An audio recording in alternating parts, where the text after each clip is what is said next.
When the new Democratic president, Franklin D. Roosevelt, said in his 1933 inaugural address, "The only thing we have to fear is fear itself," he struck a note with the millions who listened to him on the radio could well understand.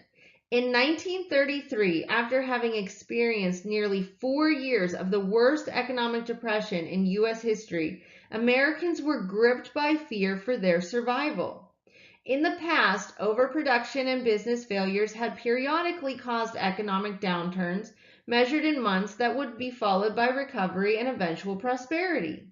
These depressions and recessions were thought to be nothing more than part of the natural rhythm of the business cycle in a free market economy.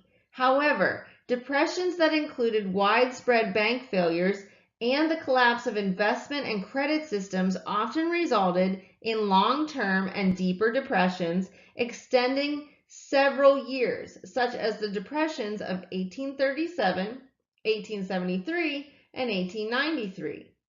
This depression of the 1930s felt differently. It lasted far longer, caused more business failures and unemployment, and affected more people, both middle class and working class, than any preceding period of hard times. This was in fact not just an ordinary depression, but the Great Depression. Before it was over, two presidents, Herbert Hoover and Franklin Roosevelt, would devote 12 years to seeking the elusive path toward recovery. The Republican presidents of the 1920s believed that pro-business policies brought prosperity at home and at the same time strengthened U.S. dealings with other nations.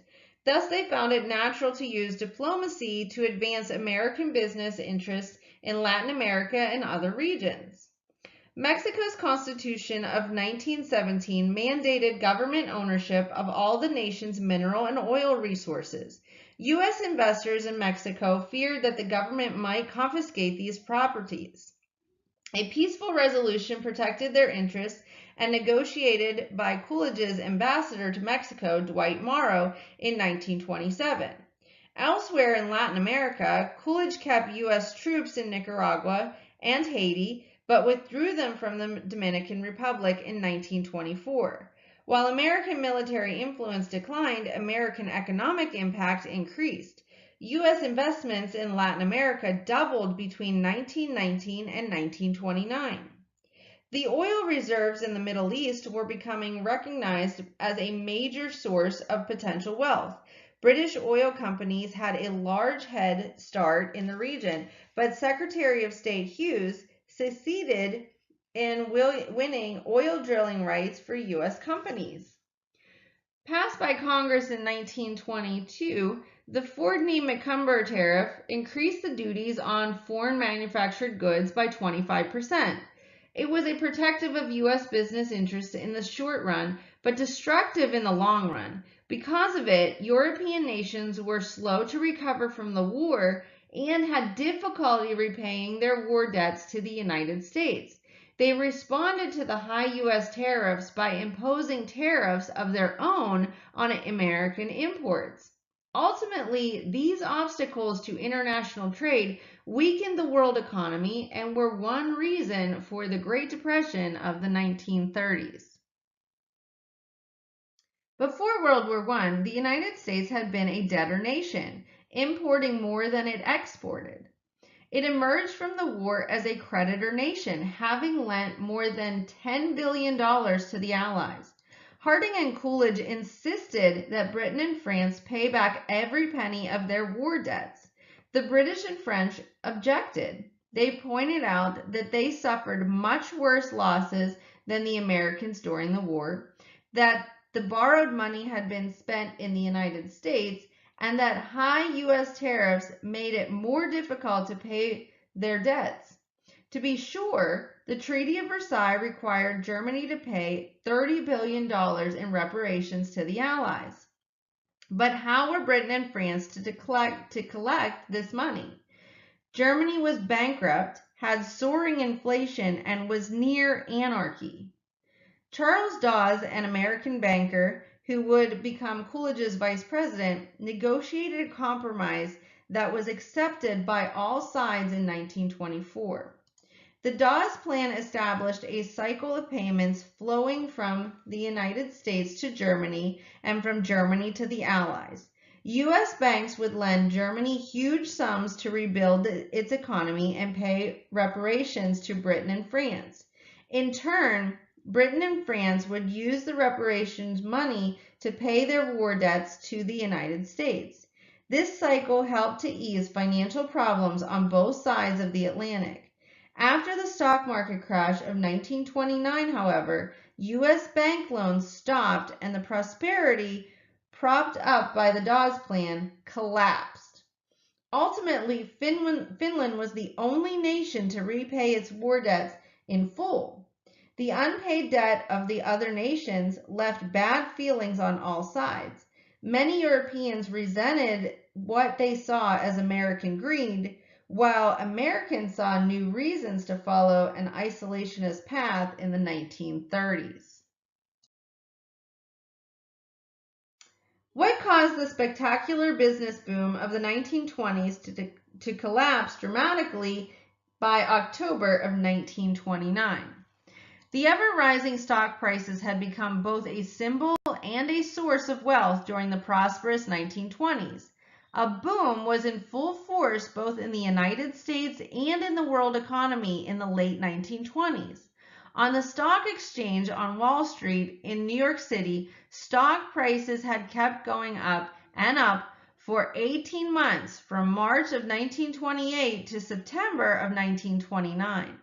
On September 3rd, the Dow Jones Industrial Average of major stocks had reached an all-time high of 381. An average investor who bought $1,000 worth of such stocks at the time of Hoover's election, which was in November of 1928, would have doubled his or her money in less than a year. Millions of people did invest in the boom market of 1928, and millions lost their money in October of 1929 when it collapsed. Although stock prices had fluctuated greatly for several weeks preceding the crash, the true panic did not begin until a Thursday in late October. On this Black Thursday, October 24th, 1929, there was an unprecedented volume of selling on Wall Street, and stock prices plunged. The next day, hoping to stave off disaster by stabilizing prices, a group of bankers bought millions of dollars of stock. The strategy worked for only one business day, Friday. The selling frenzy resumed on Monday. On Black Tuesday, October 29th, the bottom fell out as millions of panicking investors ordered their brokers to sell, but almost no buyers could be found. From that day on, prices on Wall Street kept going down and down. By late November, the Dow Jones Index had fallen from its September high of 381 to 198. 3 years later, stock prices would finally hit bottom at 41, less than 1/9 of their peak value.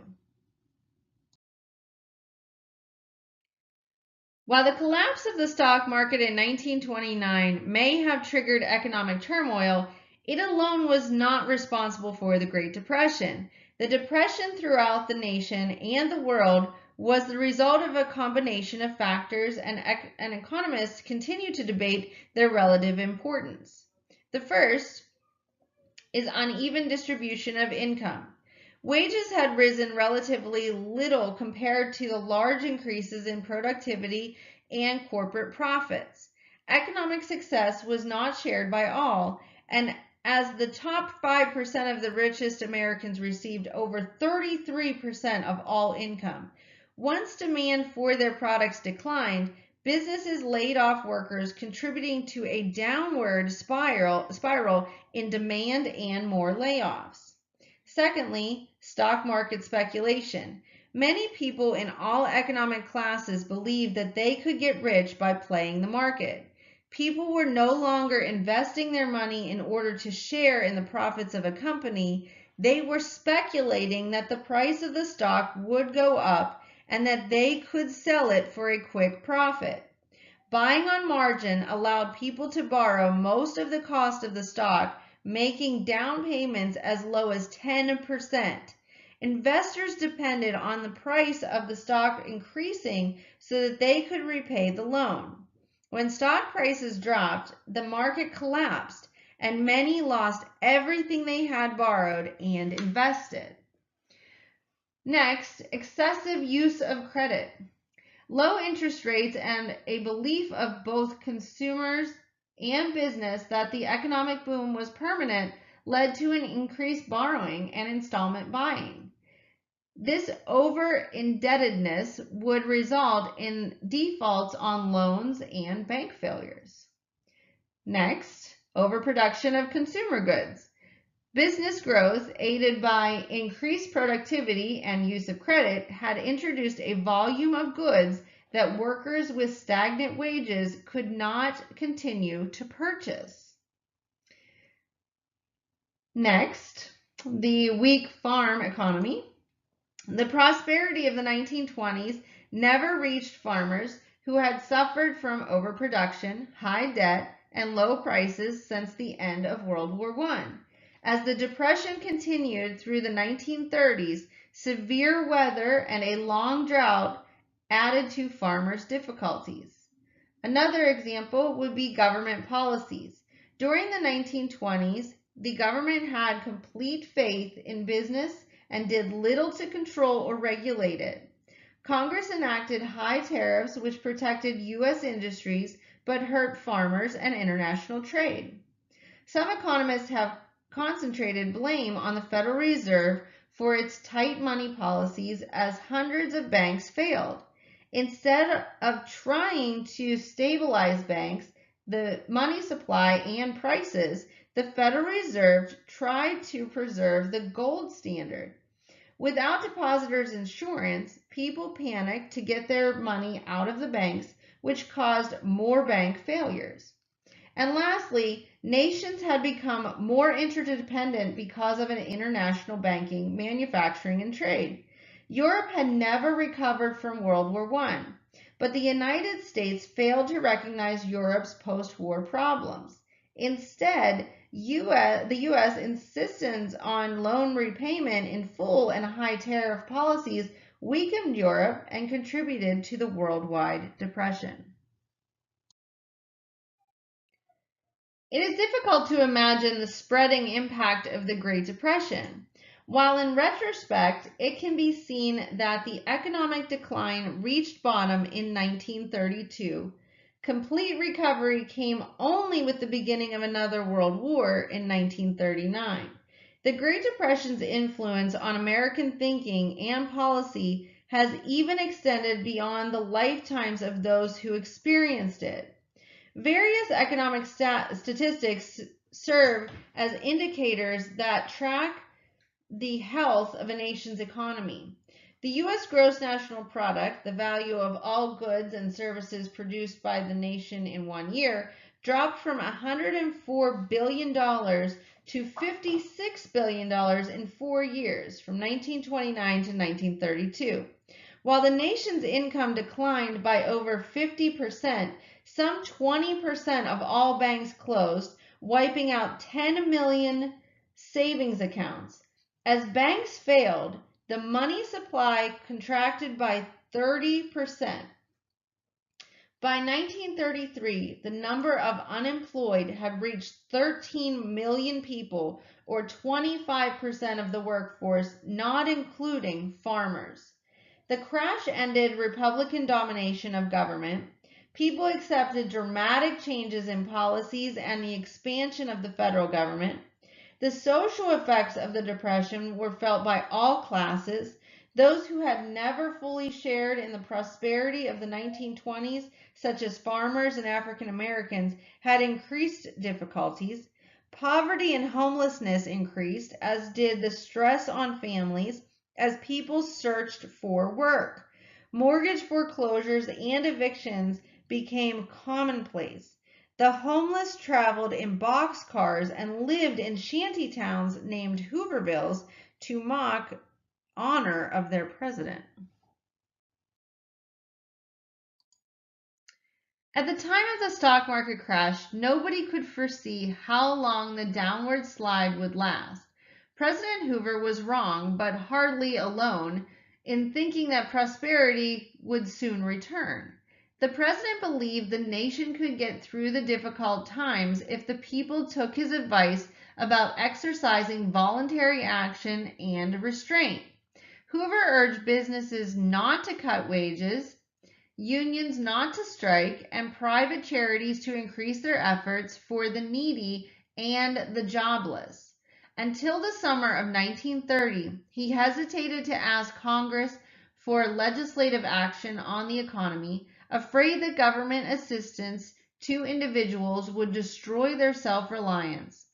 Gradually, President Hoover came to recognize the need for more direct government action. However, he took the traditional view that public relief should come from state and local governments, not the federal government. Repercussions from the crash on Wall Street were soon felt in the financial centers of Europe. Through trade and the Dawes Plan for the repayment of war debts, European prosperity was closely tied to that of the United States. Hoover's first major decision concerning the international situation was one of the worst mistakes of his presidency. In June 1930, the president signed into law a schedule of tariff rates that was the highest in history. The Hawley-Smoot tariff, passed by the Republican Congress, set tax increase ranging from 31% to 49% on foreign imports. In retaliation for the U.S. tariff, however, European countries enacted higher tariffs of their own against U.S. goods.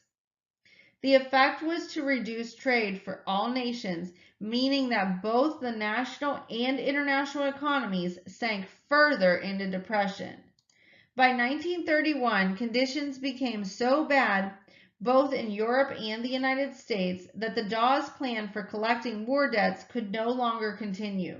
Hoover therefore proposed a moratorium or a suspension on the payment of international debts. Britain and Germany readily accepted, but France balked. The international economy suffered from massive loan defaults, and banks on both sides of the Atlantic scrambled to meet the demands of many debtors withdrawing their money. By 1931, Hoover was convinced that some federal action was needed to pull the U.S. economy out of its doldrums. He therefore supported and signed into law programs that offered assistance to indebted farmers and struggling businesses. The Farm Board was actually created in 1929 before the stock market crash, but its powers were later enlarged to meet the economic crisis. The board was authorized to help farmers stabilize prices by temporarily holding surplus grain and cotton in storage. The program, however, was far too modest to handle the continued overproduction of farm goods. Secondly, he used the Reconstruction Finance Corporation, or the RFC. This federally funded government-owned corporation was created by Congress early in 1932 as a measure for propping up faltering railroads, banks, life insurance companies, and other financial institutions. The president reasoned that emergency loans from the RFC would help to stabilize these key businesses. The benefits would then trickle down to smaller businesses and ultimately bring recovery. Democrats scoffed at this measure, saying it would only help the rich. By 1932, millions of unemployed workers and impoverished farmers were in a state bordering on desperation. Some decided to take direct action to battle the forces that seemed to be crushing them. In many communities, farmers banded together to stop banks from foreclosing on farms and evicting people from their homes. Farmers in the Midwest formed the Farm Holiday Association, which attempted to reverse the drop in prices by stopping the entire crop of grain harvested in 1932 from reaching the market. The effort collapsed after some violence. Also, in the desperate summer of 1932, 1,000 unemployed World War I veterans marched to Washington, D.C. to demand immediate payment of the bonuses promised to them at a later date, which was 1945. They were eventually joined by thousands of other veterans who brought their wives and children and camped in impoverished shacks near the Capitol. Congress failed to pass the bonus bill they sought. When 2 veterans were killed in a clash with police, Hoover ordered the Army to break up the encampment.